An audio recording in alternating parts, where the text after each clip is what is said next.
yung sauce ngayon ng adobo. Ito na po yung sauce. Lagay ko na yung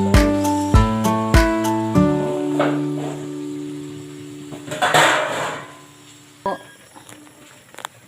Haluin ng haluin. Haluin ng haluin until it mix well. Then I will add the egg. So egg na may shell, lalagay ko dyan. Ito na po, may egg na siya. Tingnan mo, kumulo na yung pork adobo ko with eggs. So antayin na lang natin ng another 10 minutes para siya ay maluto. Stir it really well. I-stir again.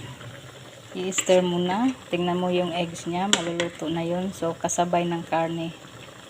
Then, takpan ko muna siya. Takpan ko muna. Ito na po. May takip na siya. At I will wait until 5 to 10 minutes. Until it's cooked. 10 minutes. Okay, 10 minutes is up. Tanggalan natin ng cover.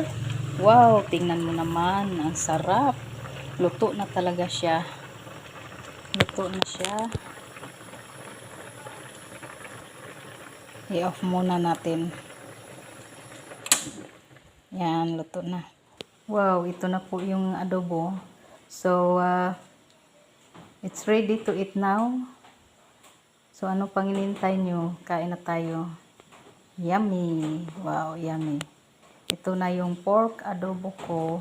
Homemade pork adobo with eggs. Thank you for watching.